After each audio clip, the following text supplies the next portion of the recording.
चाहे वो देवता हो चाहे अवतारी हो, विवाह के समय तो सजे होंगे।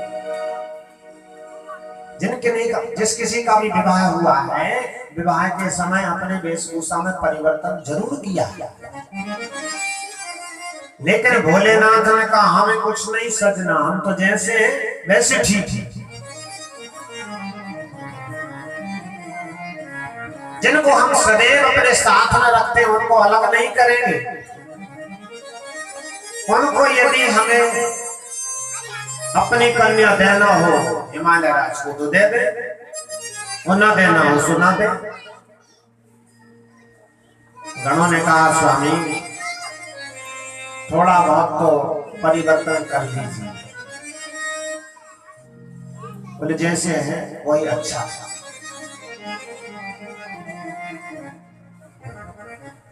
एक सेवक गया,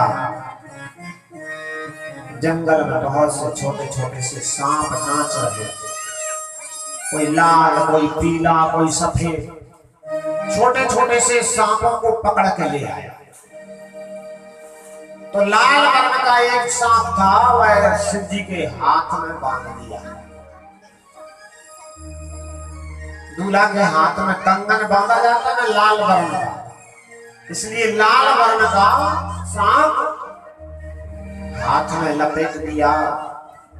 छोटे छोटे से और पीले पीले भी सांप थे, उनको कानों में लटका दिए और गुड़दी बना दी। बोले जब तक विवाह ना हो जाए तब तक ऐसे ही बने रहना। कानों में कुंडल भी पहना दिए तो सांपों के ही पहना दिए। हाथ में कंगन बांधा तो सांप का ही बांधा। सही वर्ण के और बड़े बड़े पतले पतले सांप थे, तो भगवान शिव के लिए जनेऊ पहनाया। दूल्हा को जनेऊ दिया जाता है, तो सही वर्ण के सांप को तरवाली करके जनेऊ पहना दिया। गोस्वामी जी ने भी बड़े सुंदर शब्दों में लिखा है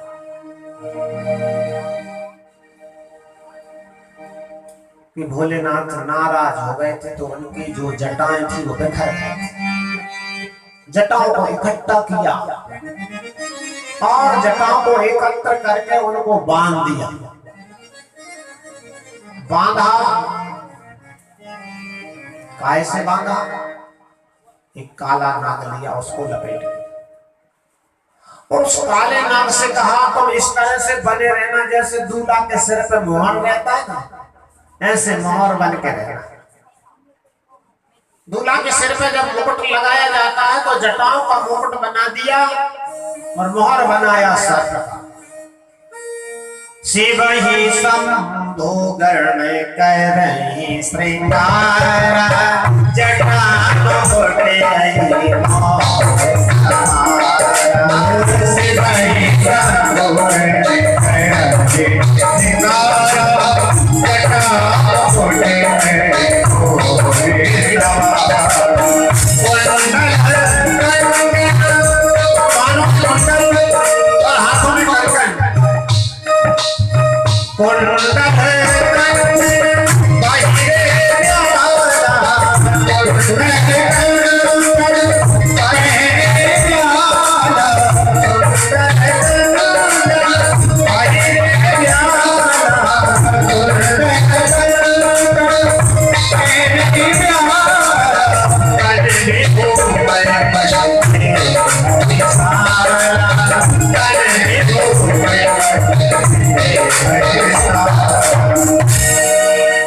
शरीर में दूल्हा के चंदन लगाया जाता है।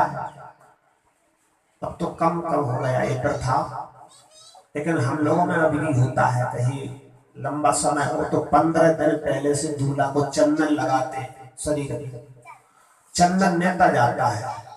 आज उसके यहाँ निमंत्रण है दूल्हा का, उसके यहाँ बड़े अच्छे अच्छे भोजन जमाएंगे, फिर माता बहने दूल्हा को चंदन लगाएंगे।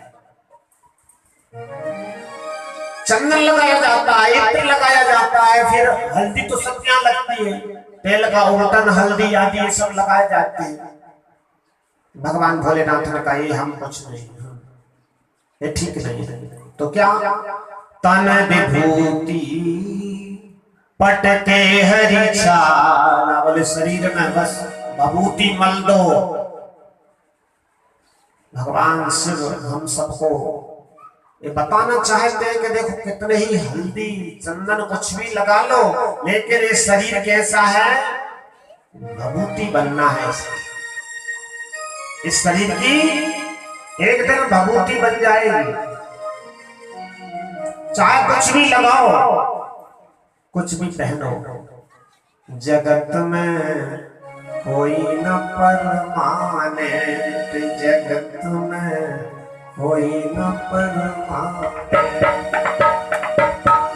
चंदन चमेली कुछ भी, चंदन चमेली कुछ भी, चाहे लगा लो सेंट, जगत में कोई न परमानेंट, जगत में कोई न परमानेंट।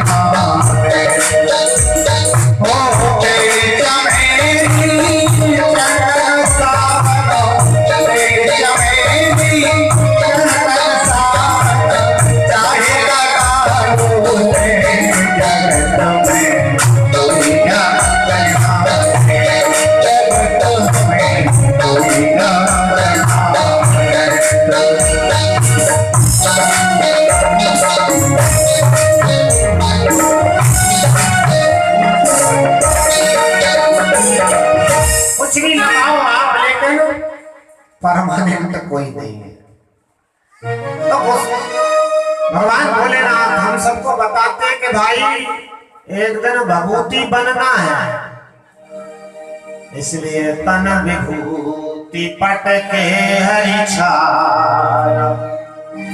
शरीर पर कोई वस्त्र भी नहीं पहने। शिवगणों ने शेर की खाल थी, बाघा, उस बाघांबर को कमर में कस दिया। अब कमर में लपेटा तो वो खिसक जाए नीचे को। एक बहुत बड़ा काला काला नाग पकड़ के लाए और उसका बेल्ट बना दिया और उस नाग से कहा जब तक विवाह ना हो जाए तब तक तुमको ये कमर नहीं छोड़ना, इस कटी में ही बंधे रहना, जिससे भोलेनाथ सुंदर लगते रहे। तन विभूति पटके हरी छाला, जटाओं में गंगा बह रही है, दुत्ते का चंद्रमा चमक रहा है। दूल्हा के हाथ में कटार होती है, इधर भगवान भोलेनाथ के हाथ में कर त्रिशूल, हाथ में त्रिशूल है, दूसरे हाथ में डमरू बज रहा है। शिवगणों ने कहा स्वामी देवताओं ने कुछ वाहन किया है कि नहीं? दूल्हा को तो अलग से वाहन किया जाता है। किस वाहन पर आप सवार होकर के चलेंगे?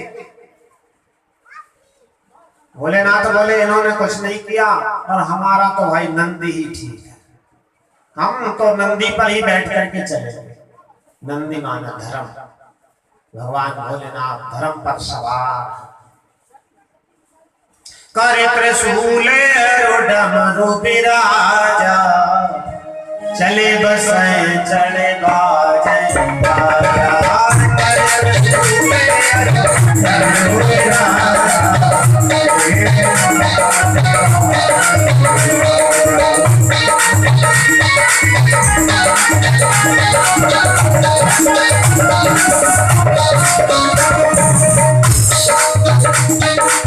दूल्हे राजा सब जल के तैयार हुए हैं। कुंडल की जगह भी ब्याल है और कंगन की जगह भी ब्याल है, यज्ञोपवीत की जगह भी शर्त ही है। मोहर भी बना है तो शर्त का ही बना है। हाथ में त्रिशूल, दूसरे हाथ में डमरू, कमर में बाघांबर, नंदी पर सवार दूल्हे सज के तैयार हुए। देवांगनाएं आई थी, देवांगनाओं ने गीत गाया। समझ में नहीं आता, हम यदि कन्या की समता भूला से करें तो कैसे करें?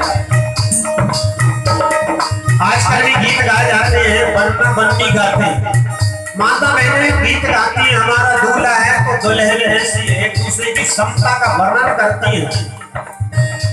देवांगनाओं ने कहा, देख से वही सुर प्रिय मुस्काई, वरदायक दुल्हन जगनाई।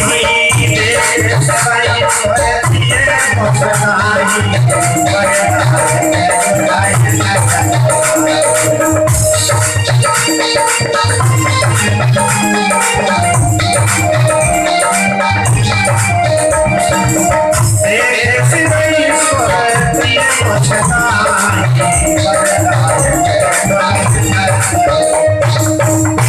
इस दूल्हा के लायक तो दुल्हन दुनिया में कहीं है नहीं। अब हम कैसे गीत बनाना? ब्रह्मादिक देवता अपने अपने समाज के साथ अपने अपने वाहनों पर चढ़ करके विष्णु विरंज आदि सुर बराता चढ़े चढ़े वाहन चले बराता। ना तो दूल्हा के लायक दुल्हन है और ना दूल्हा के लायक बारात है। बारात भी अलग है, क्योंकि देवता सजे धजे हैं, अच्छे अच्छे वाहनों पर बैठे हैं, और दूल्हे राजा तो अपने जैसे देश में रहते वैसे ही हैं। तो उन्होंने कहा, बोले बर अनुहार बारात न भाई। दूल्हा के अनुरूप बारात नहीं है। दूसरे के गांव में जा रहे, हंसी करावे क्यों जाते हो? हंसी करे हो पर पड़ जाए। एक काम करते हैं, बोले अपन सब लोग पहले चलो आगे। देवता सब आगे अपना अपना समाज लेके चल ले, बिलग बिलग हो चलो सब निज निज सहत समाज। भगवान विष्णु गरुड़ पर सवार हैं, उनके साथ ना उनके भक्तगण हैं, अपने अपने वाहनों के साथ उनके साथ चल दिए। यदि इधर ब्रह्मा जी इंद्र आदि देवता सब अपने अपने साथियों को लेकर के चलने लगे। भगवान शिव जी के जो सेवक थे वह बोले, भोलेनाथ अरे आप क्या अकेले जाओगे? ये देवता सब आगे चले गए, दूल्हा के साथ बारात जाती है, दूल्हे राजा अकेले रह जाए तो ये ठीक थोड़ी है। शिव जी ने कहा कोई बात नहीं है, ये सब लोग आगे चले गए तो तुम अपने जो समाज है उसको बुला लो। बोले कौन सा? बोले तुमको पता नहीं, हमारा तो समाज पहले से ही है। जब शिव जी के लिए सृष्टि रचना की आज्ञा दी थी ब्रह्मा जी ने, सब देवताओं को तो सनकादिकों को दिया आज्ञा, तो तपस्या को चले गए, कोई कुछ करने लगा, कोई कुछ। जैसे ही रुद्र भगवान प्रकट हुए और ब्रह्मा जी ने कहा सृष्टि रचने में सहायता करो, तो रुद्र भगवान ने भूत प्रेत बना दिए, बहुत भूत। उन भूत प्रेतों को देखकर ब्रह्मा जी बोले बस बस बस, ये सृष्टि मत बनाओ, इसकी जरूरत नहीं है। तो वो भूत प्रेत कोई साधारण नहीं, अनादि है, जो भगवान रुद्र ने स्वयं रचना की है। तो गणों से कहा अपने समाज को बुलाओ, हमने तो पहले ही सजा के तैयार कर लिया है। उसी समय वीरभद्र नामक गण भृंगी आदि ये सभी जाते हैं, जा जा करके भूत प्रेतों को आमंत्रित करते हैं। जिनको विवाह में कोई नहीं बुलाता उनको भगवान भोलेनाथ बुलाते हैं। अपन सब लोग तो प्रार्थना करते हैं कि भैया दूल्हा है, क्योंकि हवा ना लग जाए दुल्हन को कोई, इसलिए उसके साथ में कटार भी रखते हैं, एक दो साथी भी रहते हैं, बाहर की हवा ना लग जाए। लेकिन भगवान शिव कहते हैं दुनिया के मसानों को जगाओ। शिव गणों ने जाकर के जगाया, चलो अपने मालिक का विवाह हो रहा है। अकेले भारत के नहीं, दुनिया के भूत प्रेत आकर के जमा होने लगे।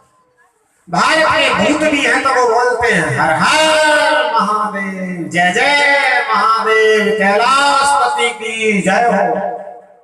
विदेशी आए तो बेचारे वे थोड़ी जाना, उनके यहाँ तो वही चाय पी कोई का कौन सी, अपन तो जानते ही नहीं वह भाषा, ये वही भाषा में बोल रहे हैं। उनकी जो रचना है भगवान भोलेनाथ ने पहले ही की है। विचित्र आकृति वाले हैं, सुन करके भी बात देखना तो बड़ी बात है, सुन भी लेंगे तो भयभीत हो जाएगा। कोई तो ऐसा लगता है मानो बिल्कुल हड्डियां ही हड्डियां हो, अस्थि पिंजर, और कोई इतना मोटा है कि हाथी कभी बैठ जाए तो हाथी नीचे दब जाए।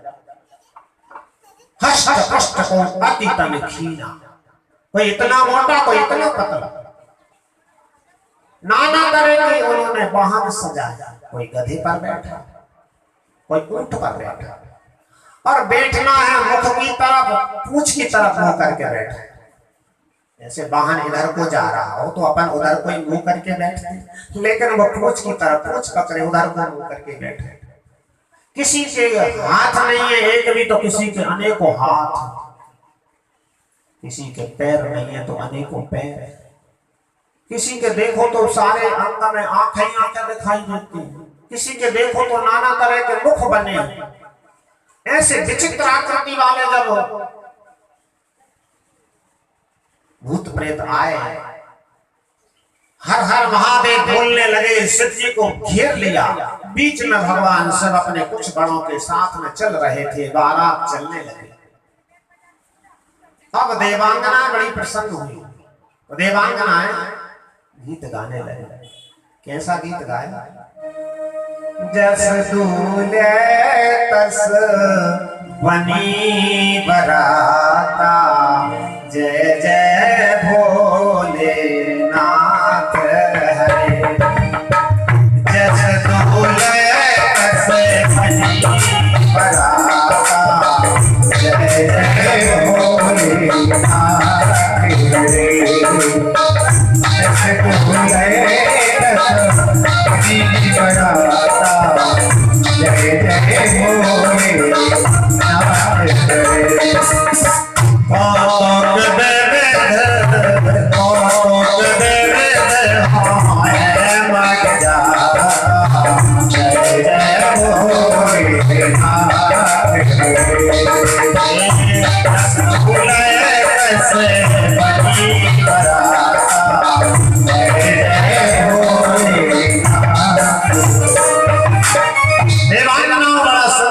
बनाया, बोले जैसे दूल्हे राजा वैसी बारात भी सज के तैयार हो गई है।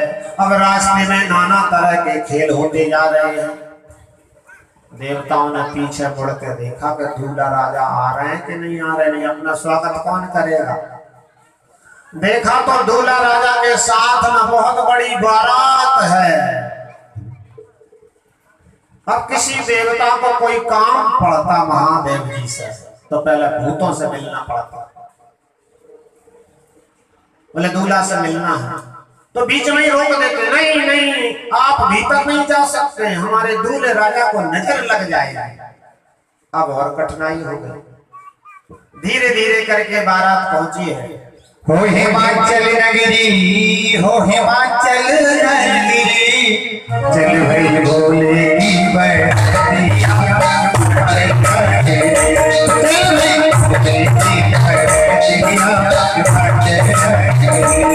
हो हिमाचल नगरी, हो हिमाचल नगरी।